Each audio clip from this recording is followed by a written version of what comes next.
split. That's what people are thinking, right? I was right about to say that we need to talk about that next. Oh, okay. Referral fee split. Yeah. Yep. Yeah. I was interested in more generous split, but Dan didn't want to do that. But it was, so if somebody brings us a deal, we split it 50-50, right? So we try and do it, in a way that is sort of good for everybody, right? So if somebody calls us and says, hey, Kevin, I met with this seller, I pitched listing, they sounded like they were kind of leaning towards they wanted to get some offers, maybe, you could go out and meet with them. If we go out, meet with them, sign it, we'll sign it, transaction coordinate it, handle it, sell it, get it to closing, do everything, we'll split it 50-50. In some cases, people will just bring us a contract. That's a little different, right? They've gone out and actually signed a contract with a seller. That would be something that I would discourage people from doing until they have really had like an attorney review that contract or have had some experience dealing with, because it's not necessarily, I guess you could do it on the same listing, but I'm not sure if you could do it on that paperwork or not. But if sometimes agents who have some more experience will come and be like, hey, here's a contract for $315 for this property, and we'll just sell it through our buyers list, and in that case we'll give that agent 70% and we'll do 30%. So there's kind of two mechanisms. Probably 90 or 95% of the 100 deals that we'll do are opportunities that were brought to us by the agent. We went out, did the sales, and closed it and everything like that, and that's 50-50. I think there's one more scenario, too, which is when the agent actually has a listing on the property. So maybe they've got a listing that's been sitting for a long time. Everyone's ready to get it sold, and we'll get a call from them at that point. Can you make an offer on this? Let's try to make a deal.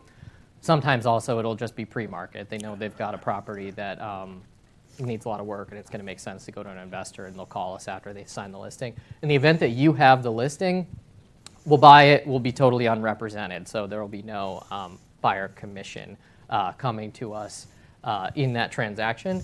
But there would be no additional split in that case. So, the revenue that you would generate would be your listing commission in that deal.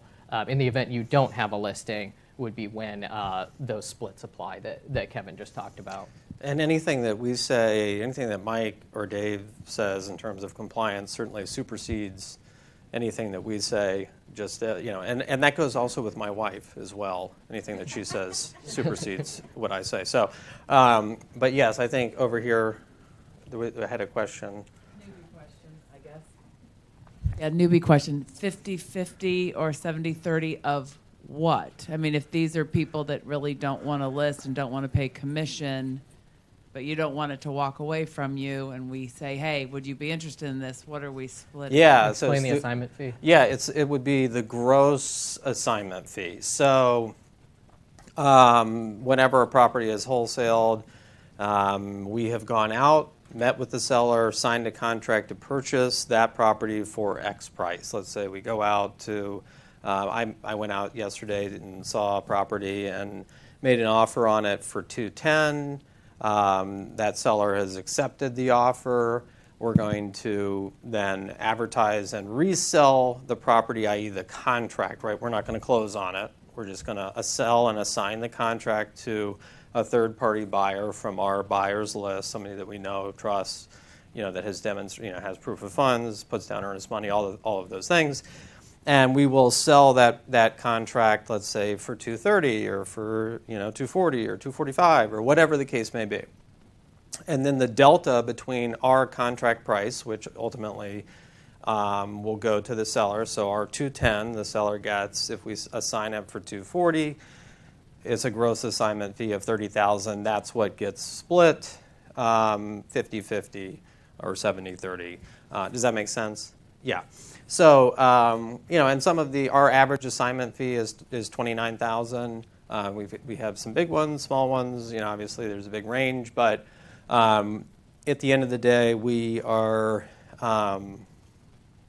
basically taking over that sort of situation. We'll go, this appointment that I did yesterday was just generated from our own marketing, but if it had been a lead that had come in from an agent, I would have gone done the same thing, gone out, seen the house, met with the seller, walked the property, evaluated in terms of price, made an offer, signed it, and then we would sort of take it from there. So once we get that opportunity, at least this is the way that sort of we do it, the agent is kind of out of the mix. They can be off doing other business, right? And we're taking it from there, and they will, as soon as it closes, and most of these close pretty quickly, somewhere between 15 and 40 days, then at closing, everybody, gets paid. So it's a quicker turnaround. I want to touch on something too, just sort of as, and we'll come to your question next. An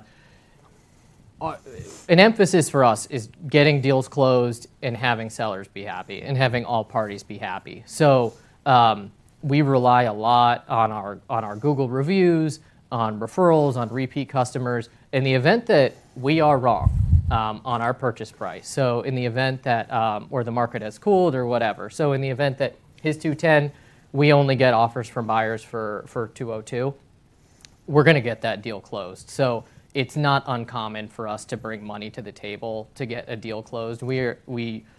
It's incredibly rare for us to fail to close. If we fail to close, our deposit gets released to the seller with no fight. I mean, we'll release it as soon as as soon as it's clear that we can't perform. Incredibly rare. Much more likely that if we are off by some margin, that we bring the money to the closing table and get the deal done. So for people, if they have listings and they bring them to us, I think you can bring them to us with confidence. We're of course in the business to make money, and that's our goal. But in the event that we can't on a particular deal, that's okay too. It's much more important for us to get everybody to the closing table. That's an important point, and I think we'll kind of get in more to the ethics of it, but here in a moment. But we rarely, it is very uncommon that we sort of miss on the numbers, but it does happen. I've never missed. Dan has missed sometimes, but it does happen, right? Like we'll sign something, say at that 210, and for whatever reason other people that we were, other buyers just didn't see the same ARV, renovated value that we did, or something like it happens maybe 2-3 times a year. We'll have a situation like that. If we can only sell that property for $200, we'll bring the other $10K, get it closed, fulfill on the promise to the seller. We want these transactions to go well for everybody. So as Dan said, our Google reviews, our Better Business Bureau reviews, and just sort of our reputation, sort of doing the right thing, very important to us. So we will close on these transactions and get them done. And a lot of times these sellers, they have come to us, they want to get it sold quickly. They're selling it selling it for cash for a reason. They want the convenience. They want the expediency. These are sort of the benefits that they signed up for. So we want to deliver for them. And that's very important to us. And I think whomever you ultimately may work with, if you do any number of deals like this, you'd want to make sure that party sort of, I think, had a similar philosophy in taking care of the seller.